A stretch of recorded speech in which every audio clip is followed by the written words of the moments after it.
अच्छे लोगों के साथ हमेशा बुरा क्यों होता है? गीता में श्री कृष्ण ने दिया है अर्जुन को इसका जवाब। श्री कृष्ण ने अर्जुन को जवाब देते हुए समझाया है यह बात, लोगों को उनके अच्छे बुरे कर्मों का फल हमेशा मिलता है। गीता सार, आपने महसूस किया होगा कि जो लोग अच्छे कर्म करते हैं वह परेशान रहते हैं, वहीं जो बुरे कर्म करते हैं वह खुशी से रह रहे होते हैं। अच्छे कर्म करने वाले परेशान होते हैं कि आखिर उन्हें इतनी परीक्षा क्यों देनी पड़ रही है, जबकि जो अधर्म की राह में है वह खुश है और जिंदगी का लुत्फ उठा रहे हैं। अगर आपके मन में भी यह सवाल आया है तो आज हम आपको इसका जवाब देंगे। यह जवाब वह है जो भगवत गीता में लिखा है और श्री कृष्ण ने अर्जुन को दिया था। भगवत गीता में वर्णित कथा के अनुसार जब भी अर्जुन के मन में कोई दुविधा होती थी तो वह श्री कृष्ण के पास पहुंच जाते थे। एक बार की बात है, अर्जुन ने भगवान श्री कृष्ण के समीप आकर कहा कि वह दुविधा में है और इसका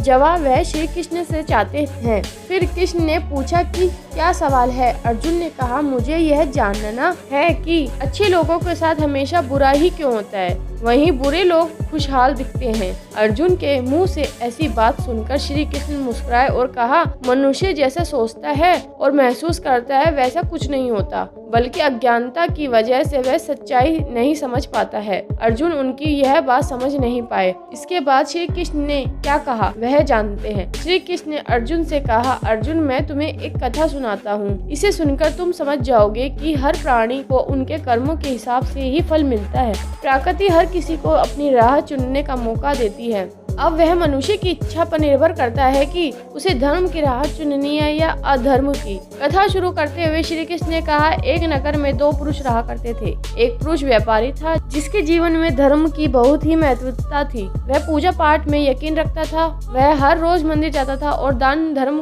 भी करता था, हर रोज भगवान की पूजा करता था। वहीं दूसरा पुरुष बिल्कुल विपरीत था, वह हर रोज मंदिर तो जाता था लेकिन पूजा करने नहीं बल्कि मंदिर के बाहर जूते चप्पल चुराने। उसे दान और धर्म से कोई लेना देना नहीं था। समय बीतता गया। एक दिन बहुत जोर से बारिश हो रही थी, इस वजह से मंदिर में पुजारी के अलावा कोई नहीं था। यह बात जब दूसरे पुरुष को पता चली तो उसने कहा कि यह सही मौका है मंदिर का धन चुराने का। पंडित से नजर बचाकर उसने मंदिर का सारा धन चुरा लिया। उसी समय धर्म में विश्वास रखने वाला व्यक्ति भी मंदिर पहुंचा। दुर्भाग्य से मंदिर के पुजारी ने उसे ही चोर समझ लिया और चिल्लाने लगा। वहाँ लोग एकत्र हो गए और उसे बहुत मारा। किसी तरह वह बचते बचाते वहाँ से निकल गया तो दुर्भाग्य ने उसका साथ वहाँ भी नहीं छोड़ा। मंदिर के बाहर वह एक गाड़ी से टकरा गया और घायल हो गया। फिर वह व्यापारी लंगड़ाते हुए घर जाने लगा तो रास्ते में उसकी मुलाकात उस पुरुष से हुई जिसने मंदिर में धन चुराया था। उसने कहा, आज तो मेरी किस्मत चमक गई, एक साथ इतना सारा धन मिल गया। यह सब देखकर उसे बहुत बुरा लगा और उसने अपने घर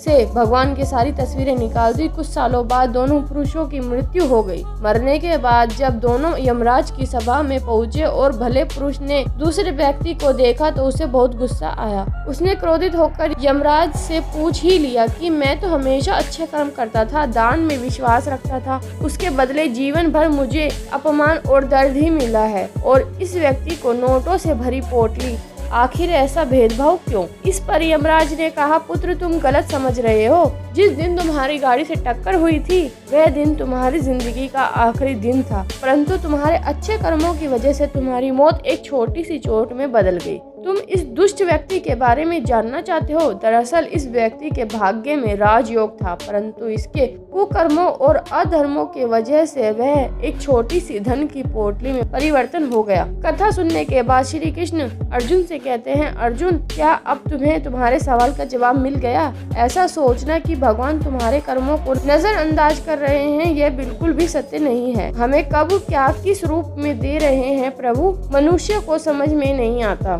अगर आप अच्छे कर्म करते रहे तो भगवान की कृपा हमेशा बनी रहती है, इसलिए अपने अच्छे कर्मों को बदलना नहीं चाहिए क्योंकि उसका फल हमें इसी जीवन में मिलता है। इसलिए मनुष्य का फर्ज है कि वह हमेशा अच्छे कर्म करते रहे, क्योंकि श्री कृष्ण ने गीता में भी बताया है कि किसी के द्वारा किया गया कर्म बेकार नहीं जाता, चाहे वह अच्छा हो या बुरा। तो आपको हमारी वीडियो कैसी लगी कमेंट के माध्यम से जरूर बताएं और अच्छी लगी हो तो हमारी वीडियो को लाइक करें, चैनल को सब्सक्राइब करें और बेल आइकन को ऑन कर लें और कमेंट में राधे राधे जरूर लिखें। मिलते हैं ऐसी ही नई वीडियो में, तब तक के लिए सभी को राधे राधे।